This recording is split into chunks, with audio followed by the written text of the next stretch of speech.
Oke, halo teman-teman, berjumpa lagi dengan saya Singi Isa 19 dan pada video kali ini kita akan mempelajari tentang validation rule pada Microsoft Access.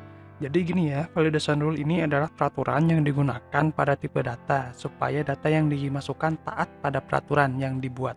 Jadi validation rule ini berisi ekspresi atau formula ya. Ekspresi atau formula di sini bisa kita lihat. Nah, ini ada validation rule ya. Validation text ini isinya keterangan yang kita inputkan di validation rule. Contohnya seperti ini, kita akan buat terlebih dahulu status karyawan. Oke. Di sini soft text ya, dan kita atur validation rule-nya. Validation rule-nya ini kita atur karyawan tetap dan karyawan kontrak ya. Like kakak karyawan tetap or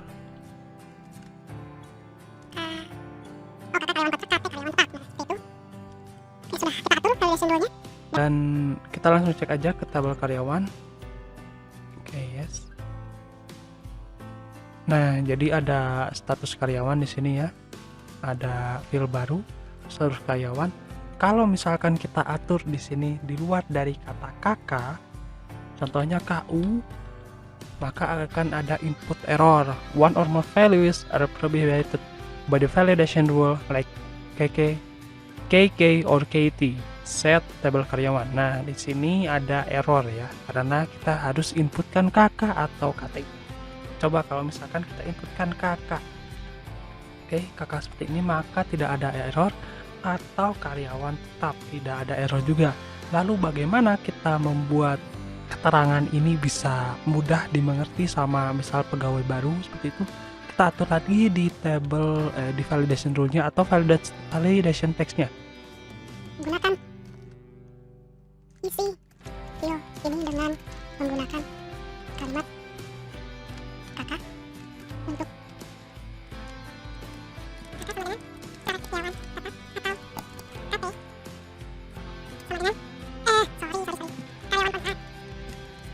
karyawan atau KT sama dengan karyawan tetap. Karyawan tetap.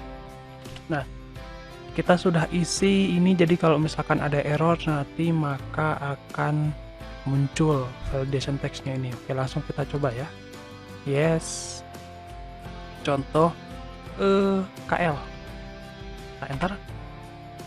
Isi field ini dengan menggunakan kalimat kakak sebagai karyawan kontrak atau KT karyawan tetap. Nah, ini sudah nggak mengerti kan, udah nggak bingung lagi kan tentang apa itu perbedaan validation rule sama validation text, itu fungsinya buat apa.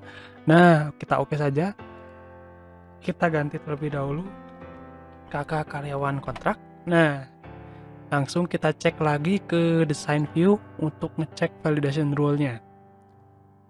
Mana status karyawan ini, like kakak or KT, jadi bisa dikustomisasi saja ini ya masing-masing ya. Berikutnya kita buat lebih besar, jadi nanti otomatis kalau misalkan kita inputkan itu otomatis hurufnya pada besar-besar ya, huruf kapital semua. Nah, ini field size-nya karena kita cuma menginputkan kakak atau KT, jadi kita atur 2 saja, 2 field size. Nah, oke, kita simpan. Yes, kemudian kita cek dataset view-nya, kemudian kita atur di sini KT, maka akan otomatis huruf besar ya, dan kita nggak akan bisa mengetik lagi ya kan, kedengaran cuman 2 huruf karena kita atur field size-nya cuma 2 karakter saja. Oke. Nah, itulah tentang validation rule dan validation text. Berikutnya kita masuk ke masih di tabel karyawan, kita ke design view. Kita akan atur validation rule tentang date ini ya, tanggal lahir ini ya. Kita atur validation rule-nya di sini, kita tambahkan fungsi validation rule-nya, function. Jadi kenapa kita atur fungsinya ini? Supaya tidak ada kesalahan menginputkan tanggal Contohnya kalau misalkan sekarang tanggal 1 Desember 2020, maka tidak akan bisa menginputkan tanggal lahirnya 1 Desember 2020, harus lebih rendah dari tanggal itu. Kita bisa masuk ke datetime ini untuk expression return a variant data type containing the current system date. Jadi kita harus memasukkan dulu aritmatika, harus lebih kecil ya. Ini lebih besar, ini lebih kecilnya. Kita inputkan, masukkan di sini terlebih ini, data lebih kecil ini. Lalu kita masukkan date and time, kemudian masukkan date, return variant tab date containing the current system date. Nah, ada operasi aritmatika lebih kecil dengan date ini supaya validation rule ini tidak bisa menginputkan data saat ini. Jadi diwajibkan data sebelumnya. Oke, kita oke saja ya. Kita oke saja. Oke. Lalu kita langsung ke simpan, lalu ke tabel karyawan. Kita buka tabel karyawan. Contoh kita masukkan tanggal ini bulan dulu 12.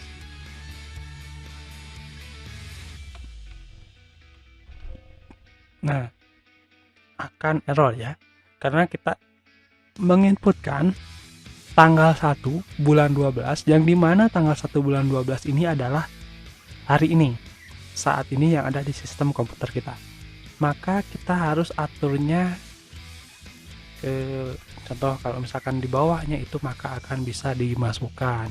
Kita akan atur lagi design view, kemudian tambahkan, silahkan masuk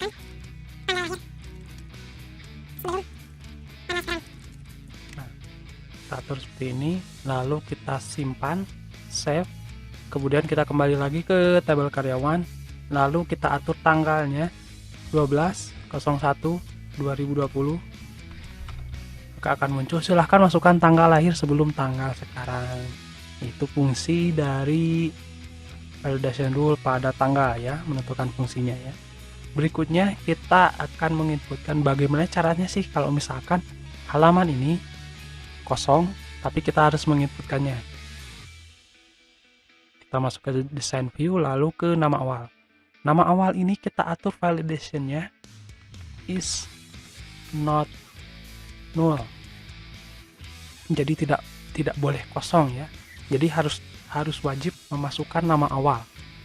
Lalu kita atur pesannya, silahkan masukkan nama awal. Oke. Itu contohnya ya. Kita save, yes, kemudian kita buka lagi tabel karyawan, lalu kita coba inputkan di sini. Saya Salwa. Oke, kita sudah memasukkan Salwa, lalu kita bawah enter. Nah, silahkan masukkan nama awal. Ada error karena kita belum memasukkan nama awal ya. Jadi wajib dimasukkan terlebih dahulu nama awalnya. Yulis Tia Salwa. Oke, nah karena ini nggak kita inputkan sebagai is not null, maka kita bisa dengan bebas, tidak perlu mengisi. Berikutnya adalah index ya.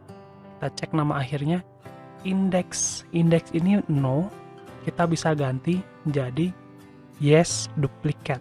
Fungsinya index ini adalah sebagai kalau misalkan kita mau sortir atau pencarian, maka akan lebih cepat ya dari indeks ini. Jadi cukup nama akhir saja kita indeks, nama awal ya nggak perlu, karena mungkin nanti lebih bagus lagi pilih salah satu ya. Tapi kalau misalkan perusahaan-perusahaan besar gitu, yang dilihat itu nama akhirnya. Jadi untuk pengelompokan atau penyortiran seperti itu. Sama dengan auto number ID, yes, ini indeksnya yes, no duplicate. Ini kita nggak boleh punya ID yang sama. Untuk pencarian ID bisa lebih cepat dan penyortirannya pun bisa lebih cepat. Tapi karena tidak bisa duplicate.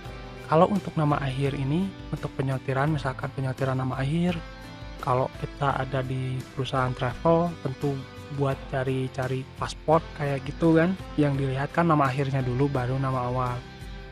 Buat supaya mensortir nama akhir tersebut, kita gunakan indeks sebagai yes dan